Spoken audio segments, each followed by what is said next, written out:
They say that inside Caligula's private palace, the walls didn't just witness power, they absorbed screams. After midnight, when the guards sealed the doors, 7 forbidden rituals began. Torchlight flickered against marble soaked with spilled wine and sometimes blood. Senators were summoned without warning. Slaves were forced to watch in silence. And every participant knew one rule. What happened in those chambers could never leave them alive. Rome 37 AD.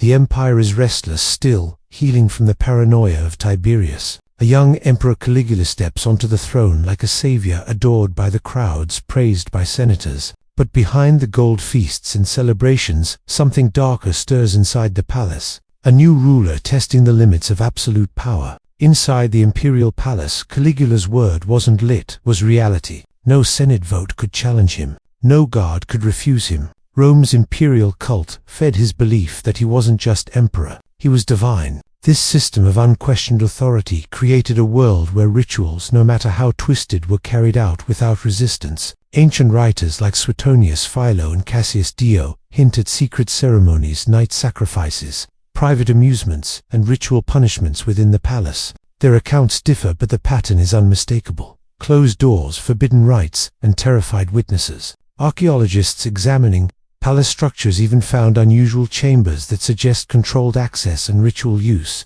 Rooms designed for things Rome later tried to forget. Caligula didn't invent cruelty, he inherited it. As a child, he lived in military camps, watching violent spectacles performed for soldiers. Later, he was trapped on Tiberius Island, surrounded by secret rituals, sadistic punishments, and constant fear. Years of witnessing power without consequences shaped him. By the time he became emperor, the line between ceremony and brutality had already vanished. Inside the palace, the rituals intensified, each one darker than the last. Ritual 1. Midnight feasts, where senators were forced to perform humiliating acts for Caligula's amusement. Ritual 2. Mock trials staged like theater with predetermined guilty verdicts, whispered to the guards. Ritual 3. Ritualized confessions, where victims were made to admit crimes they never committed. Ritual for symbolic sacrifices. Animals at first, then prisoners. Ritual 5. Night punishments carried out in torchlit chambers, echoing with muffled screams.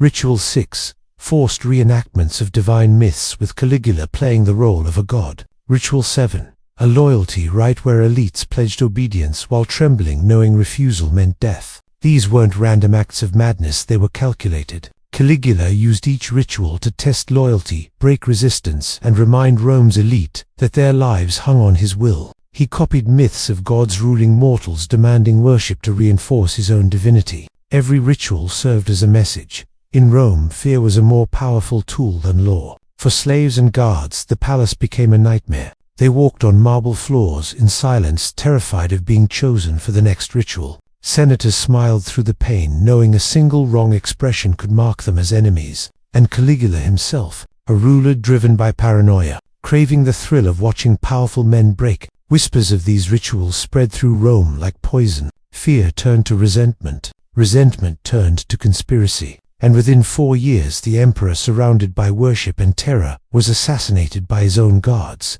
Later rulers tried to erase his darkest practices. But the memory of those palace nights survived in fragments, warnings, and rumors. Today the palace walls still stand silent, cracked, and weathered. But beneath the dust lies the memory of 7 rituals Rome tried to bury forever. If those halls could speak, what would they reveal about the emperor who believed he was a god? And out of the 7 hidden rituals, which one do you think the empire feared the most, and why?